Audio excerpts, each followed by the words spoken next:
Everybody, this is Mornings with Matt, and I am joined today by Mr. Dre Snow. Born in Windsor, Ontario, grew up in Detroit as a child. Then he graduated from the University of Minnesota, and he's currently living here in Phoenix, AZ. What is going on, my man? Yeah, ain't nothing much, man. Just another great day in life. Yeah, dude. It's pretty amazing out there, huh? Yes, sir. Yes, sir. I can't complain at all. So I was doing a little reconnaissance mission here to do our interview, and I can't help but notice there's a few pictures of you with some people we like to cheer for, some Arizona Cardinals. Oh yeah, definitely been around some Arizona Cardinals, some great players around here. Were you a baller? No, actually, I just work security for them, so more of a bodyguard. But I mean, did you play ball in college or? Yeah. I played football in college, a little bit of basketball. There you go. So what they do is if you're not quite big enough for the NFL, you're still big enough to intimidate everybody else, right? Yeah, it's a So is that what you do? Is that your 9 to 5? Actually, it's my part-time, so that's what I do on the side. It's been kind of slow though since the whole Corona pandemic hit. Don't they need someone to guard them from the virus? I don't think it works that way. So what is it that you do now? Auto glass. Okay, right on. Right on. Yep. Safe light auto glass and installing windshields, door glasses, back glasses. How's that? Has that been still steady? It has been still steady. Here in Arizona, our landscape is all rock, so it's good for business. They consider us essential, so definitely kept us consistent. Right on. So where are you at with your acting right now? Still developing. Still taking classes. Still trying to level up on it. Still hitting auditions and trying to create content on my own. Yeah. You know what? Talk to me about your content. What are you doing with that? So some of it is music. Some of it is like regular skits, regular comedy type skits, and trying to build up something so we can use some local AZ talent. Yeah, for real. That's great. Yeah. So how have things been with the lockdown? Has it been hard on you at all? Man, it's been completely hard. We were actually going to shoot a video, me and the guys I had together, but everybody, when it first started, everybody, was staying in the house. So the day that we planned to shoot, nobody's coming outside because of the virus and stuff like that. And then they shut down a lot of the basketball courts and playgrounds and stuff like that was going to be used in that video. So, yeah, just playing the waiting game. Yeah. Hopefully they open back up soon. So when things got pushed back, what did that do on your mindset? Were you able to surge forward, or has that been a struggle for you? Well, I kind of just held off and just kept creating content, kept writing, kept doing music, kept getting something done. To make me feel like I was progressing in that area. Yeah, that's awesome, man. I noticed that I kept seeing some things that you were producing, and honestly, my advice to everybody out there is to do exactly what you're doing. To find a way to produce something, whatever it is, because it's better than standing still. Because when you stand still, you tend to go backwards. So even if what you put out there isn't your best work, even if it's something that it's like a trial and error type deal, at least you're progressing. You're willing to fail. And that's another thing too. Sometimes you gotta, you ain't always perfect starting out, but you gotta start to be perfect. Yeah, for sure. You have to put something out there and build from it. So go a little wide angle here to you, Joey. All right, sounds good. Dre can't see you, but Joey's wearing his Cardinals jersey. Kyler Murray, baby. Let's go. Let's go, Cardinals. Let's man. go. We're going to the playoffs here, man. That's right. We're going to the big game, man. We're going Super Bowl. We gotta get Larry that ring. We definitely do. Yeah, so Joey's a huge fan, like really big fan. I'm a fan, like a really big fan. Joey's like monster fan. So Okay. I just had to cut wide to Joey for a Oh, second. okay, right on. I thought it was an important moment. Hey, man. Cardinals fans are real important down here in Arizona. You know, being around that staff, man, they do appreciate y'all guys so much, you know, and they try to do so much to get back to the community because that always levels up their play. So Yeah. I love the Cardinals jerseys. Tell Fitz Joey says hello. I will. I'll pass that along. All right, so I want to talk to you a little bit about your work ethic here because obviously you're doing some of the things that are correct and the things that I believe in, and I'm curious. I've always been interested in athletes and respectful of athletes who take their career to the next level the way you have. You know, I mean, people don't understand. Just because you're not in the NFL doesn't mean that you don't know how to really, really grind. Because to play at the college level it's still that's an unbelievable feat, like crazy. Yeah. So yeah, it's not easy to do. No, so okay, go ahead. It's not easy to do. It takes work. Yeah, for sure. So I was gonna ask you if did playing football and being around that world did that impact your mindset and the way that you work and the way that you grind on a day in day out basis? Oh yeah, definitely. Playing football, especially like when you go to camp and stuff like that, or even spring ball, you know, you get up, your first thing in the morning is football. Football, tired and banged out and bruised up or whatever, and then you still got to go to class and knock out the books, and then come back and do more football.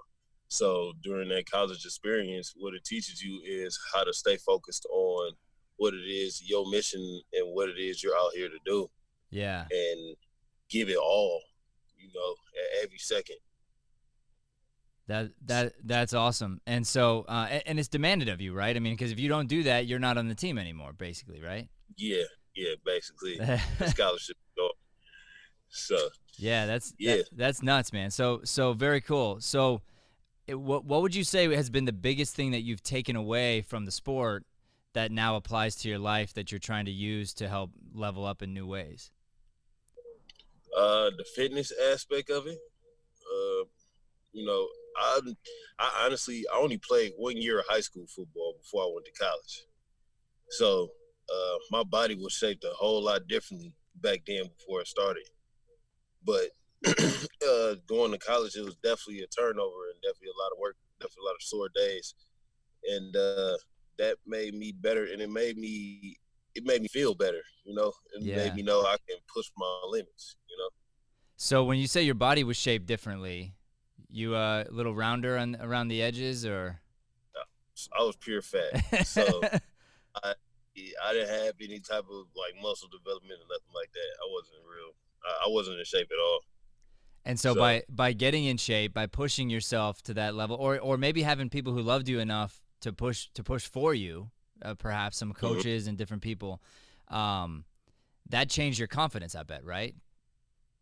It definitely did. It makes you hold your head up high because you know you worked for it. Yeah, every bit of it, and it's something that's not easy. And now, did you make a decision at some point in time to say, I'm never going back? Yeah, it's basically after I graduated college and started working 9 to 5s, and I was like getting lazy. You know, I didn't. You know, after football is done at the college, you don't want to work out in the morning anymore and stuff like that. But and I'll bet it's hard because no one's forcing you to do it anymore, right? So now you have to be your own parent, so to speak. And you eat whatever you want to eat, and then it's just when it starts adding up, it's like it comes to a point. You got to pay attention to your fitness and health, and it's just like, you know what, I'm not going back. So tell me the truth. Did you get soft after college? Oh, yeah. Yeah? I probably gained like 20, 30 pounds instantly. Wow. And then so did you hit like a rock bottom? Do you have a rock bottom moment that you said, okay, enough's enough. I'm not gonna live like this anymore. I'm gonna get back into a routine? Yeah, it was when I was working at a company down here called Barnhart. And I was on the road doing all that CDL truck driver stuff. And I was just like, I was almost hitting 290. and I was just like, man, nah, I'm done with this. I can't live like that. And it was hard breathing, doing anything cardio wise. Yeah. And so So that was it. And then from that day forward, you said never again. yep, never again. I started moving around and never stopped. That's awesome. See, and this is a huge deal. I mean, I tell people all the time, ideally, let yourself hit the ground floor, whatever the ground floor is for you. It's okay. And then just you have to make that decision. At that point in time, I've hit rock bottom. I needed that. Now I'm going to just like jolt my system, get back in, and do something for myself next level to take myself next level. And then ideally, I mean, this is my perspective on it, but I don't believe any of us are perfect. We're humans in this world. Only God is perfect. So we are going to fall. Again, it's going to happen. But ideally, as you've pushed yourself up, pushed yourself forward, you will then fall, but your ground floor will have lifted up. So I always say try to move your floor. Don't pay attention to how high you get. Pay attention to how low you're willing to settle. Uh-huh. Yep, life is full of ups and downs like that. So yeah. Yep. I definitely will take that advice. Well, I think you're living that advice too. So, dude, I'm so happy and excited to have you on the show. It's really nice to see somebody who's out there who really is taking it next level and using. Because here's the thing, I've also been preaching this. I've been living this way, like a reverse mindset here. So so everyone's like, when's it gonna end? When's it gonna end? And I'm thinking to myself, oh no, like when's this gonna end? Because this is my chance to level up. Like I have a chance right now while everyone else is sleeping that I can get up and burn extra hours. You know? Definitely, and that's good. It's always taking advantage of the time that you got too. Yeah, you know? yeah. That you don't get back. So I saw you had that as your quote here from one of the things that I was saying about not killing time, right? Yeah. Don't kill time. I like that. It was real different. Yeah. So, they go around, let's kill some time, play some video games or something. And, it's a casual quote. If you say it to somebody, they don't think anything of it. But right. when you brought it up, it don't kill time. It made a lot of sense because when you kill time, it's like you're not progressing forward. You're not doing anything. You make the most of your time. Exactly. It's got a limit. Yeah, right. That's right. And you realize that time is 100% absolutely the number one asset we have. I mean, it's the most valuable thing any human being can possess is their time. And they don't realize they got this bank account, this like hourglass of sand, and it's running out. And everybody thinks it's unlimited. It's really not. So you gotta realize like we have this moment. We gotta seize every day, every moment. Yep. Because it doesn't last forever, and people get comfortable because they go through the motion and they think everything is going to be the same, but it's not like that. Yeah. So Mr. Dre here, he's landed a few things as a local actor, and so he's obviously been a successful man in a lot of his life. I see him continuing to be successful with his music career, now his acting career, and just being local here for a short time, he's already landing jobs. It's not surprising to me. I'd like to give a little love to your agent, Danny, right? Yes. Yeah, Danny Green. Isn't she great? Yes, she really is. She works hard. She's a hustler too, she's a grinder out there for sure. And I know she fights for her people. I that's one thing I can say about Danny, hands down, is if you're in the Danny family, man, you're underneath mama's protection a little bit, Pretty much, yeah. So if anybody's looking for an agency out there, the Danny Green Agency, and I believe it's Danny'sAgency.com. You can go there, check out some of what they got going on. They're local family business, very well respected, and Mr. Dre Sneezy is signed with the Danny, so they got to be legit. Yeah, definitely. So you had a question on here. You were asking me about family life balance. What's your specific question there? So, how would you say you balance your family and the acting life?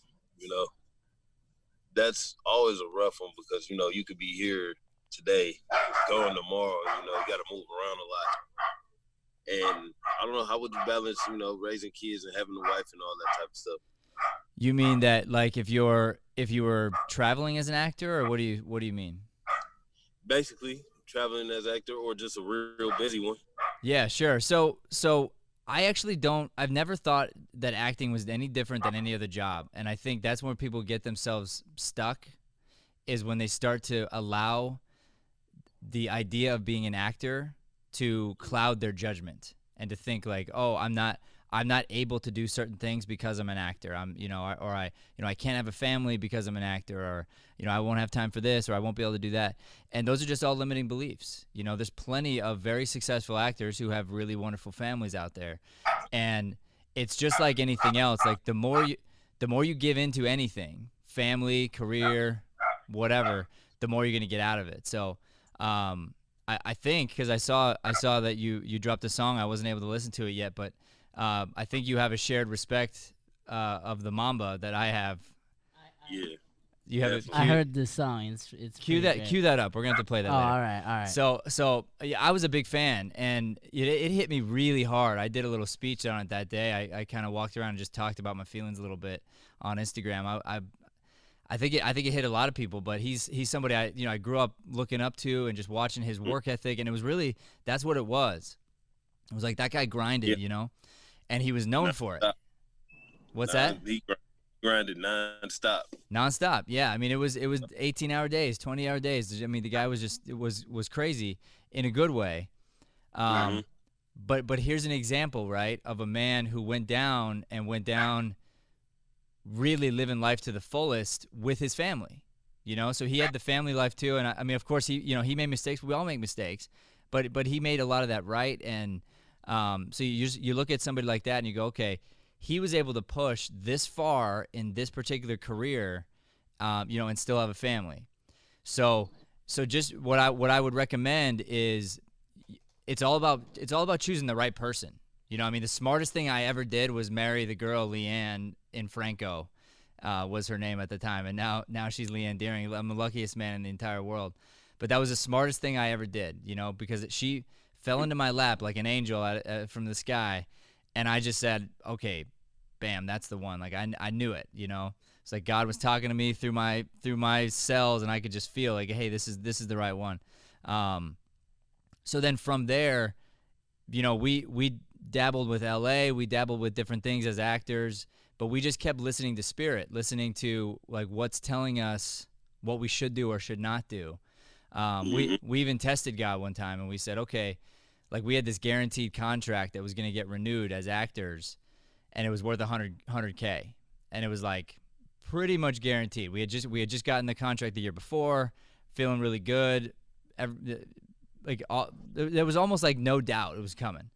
So we prayed a little bit, and we said, all right, God, like as long as we get this contract, we're going to go to LA for a year. That'd be enough money. We could sustain the studio here in Arizona and still take care of, our family here and the students that are here. But we could do this thing. Well, lo and behold, a week and a half later, contract got pulled for the next year because the company sold to somebody else. It was completely out of, like, we didn't do anything wrong. But it was like one of those deals where we're like, okay, well, dang, maybe I shouldn't have asked that question. But you listen to Spirit, listen to what's what. The other thing I'll say about family life balance is I don't believe in the balance part. I don't think life is balanced. It just kind of can't be. So like if you think about even like you're working out or what you talked about with football, you could never be a collegiate player and be balanced. You gotta go more like 90% football, and then the key is what do you do with that other 10%? And if you're playing video games, if you're killing time, then you don't have time for family. But if you take that other 10% and you give everything you have, you give 150% of who you are during that 10% of your time to the ones you love, then you can have really good, fulfilling lives like over there as well. And then when it's a day off. Be only with family, only connected in that way. Mm-hmm. So like we hit this pandemic thing, and it's been really hard for every business. Anybody who has a business is hard, right? So we're no different. We've been grinding in new ways, and my kids have in some ways seen me less. Like even the last 2 days, 3 days, I've been working like crazy hours, and but we found ways to connect, you know. So like when they'll take the online classes and I get to teach them through the camera, you know. And my son will come here late at night and we work together a little bit, and he, you know, jumps on the bean bags, and you know, I don't know, we find new ways to connect. So but then when I'm home and we're connecting at home, no one else in the world matters. Right. In fact, I'll tell you a story. Like, I was up late last night, and so Joey was worried about me this morning for the show, because usually I'm up at 3, and I wasn't in this morning when he got in. And so he called me like 5 times. I wasn't answering my phone. Well, it's because I woke up about 5 o'clock, and I was all in on my kids. Like, I was all in, and I forgot. Like, I knew about the show. I was going to be here in plenty of time, but I had my phone off. Like, I don't want to take calls right now. Like, family's all that matters for this next hour. So Joey, God love him, shows up at my house, and just to make sure I was awake. You know, that's the backup team I got here. But how cool is that I'm all in on the kids? You know, like, there's nothing more important to me than them during that 1 hour. They know when I'm with them, they get my everything. Okay. And by doing that, I can connect with you and give you my everything right now. You know, that's how that works. Definitely. Do you have a family? I have a son. I got a newborn. Oh, dude! Yeah, let's get a round of applause for that one, Joey. Come on. Yeah, 8 months now, almost 9. There we go. 8 months? Oh, dude, that's amazing. What's the name? Yeah, Cairo. Cairo, dude, that's awesome. Congratulations. That's killer. Thank you. Did that just change your life, like, completely, more than you ever thought in a million years? And it definitely did. It definitely did it for the better too. Yeah. It gave me more of a drive. Yeah. Made me want to, you know, sit down and, you know, take these opportunities and take them to the max and, you know, show them a different side of life. Absolutely. I had this experience when I had my firstborn. I looked down at him and I was like, oh, I just said, in my mind, I said sorry to my parents, and I forgive you for anything at any time, because at one point in time, that was me, and you were holding me, and maybe you screwed up, but you did the best you could with me. So all I can do is say thank you, and I'll never say another bad word about you. Yep, that's it. I think I got that same exact feeling when I held my son. Yeah. Yep. All right, cool. So I think we're rearing to the end here. Joey was going to show you a photo here. Oh, okay. Right on. Although I don't know if he can see it, though. You might not be able to see it. Yeah. Oh, yeah. He won't be able in to. the live. Put it up there really quick, and then we'll just make I'll just make fun of me. So when you go back and watch this, Dre, if you do, you go up on YouTube and you can see there's a nice little photo of me with Fitzgerald. Okay. Okay, we're down on the field, and I brought this up for 2 reasons. One is this is what I call Chubby Matt. Uh-huh. So I'm like a working commercial actor, and it's funny because life is all about the perspective on things, right? And so here I am, you know, in this photo, and the photo says a story. And there's a reason why this photo isn't everywhere for us, because the story it represents isn't authentic, you know? So I'm on this Visa commercial with Larry Fitzgerald. Now I could say that. I could say this photo and go Visa commercial, me and Larry, right? And that maybe used to be the mindset, that I'd be like, all right, want to do this and find ways to use other people to level up and stuff. And now it's changed. Like, the truth is, I was an extra on that set, you know, and I, you know, I was a featured extra, and then maybe would get FaceTime. If I got FaceTime, I maybe would get paid, and you know, and I didn't. And then, like, Fitz is, like, walking by, and I, like, ran out and asked for a photo. And he was just super nice and willing to do it, but it was weird and awkward. Like, if I go back, I'm like, dude, you were that guy that did that thing, you know? And so a picture is worth, like, you know, it's worth whatever you tell it to be. But that'd be another thing I would want to warn everybody out there. If you're feeling lonely, you're feeling stuck, you're feeling whatever, and you see somebody else putting out a bunch of stuff that makes it look like they're killing it or whatever, it doesn't mean they're killing it. You know, it doesn't mean you need to feel bad about yourself because you're seeing what, like, this photo of somebody doing something at a super high level, because you don't know what's behind the photo. Uh-huh. You know? Yeah, that's true. Larry is a nice guy, man, and sometimes when I'm with him, he'll take more pictures, then I'll cut it off at this point. But you would have cut me off, dude. You'd have leveled me out like 30-yard line. Yeah, probably have to. That's technically my job. But like I'll cut it off at this point, and he'll just, all right, one more. I'm like, oh, you know what I'm saying? I got time to do. But, he does that every year at the Phoenix Open. Yeah.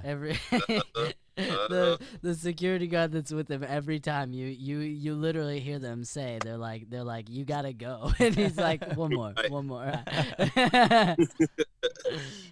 So definitely, it was good that you got the picture though. So it's all about the memories. That's right. That's right. And now I can use this photo and I can use it as a lesson to help other people. So I don't. It's not something I'm ashamed of because I talk about the truth of it. Because what's funny is since then I've met many other famous athletes, many other famous people. I coach some of them. I work with Frank Caliendo, who works with a lot of the famous athletes and different people. I'm acquaintances with the core receivers coach over there, David, I think his name is, for the Cardinals. Super nice guy, and it's like I'm in a different place, so now I can look back, and I probably will have a different photo with Larry under a different circumstance where I'm not begging for his photo. You know what I mean?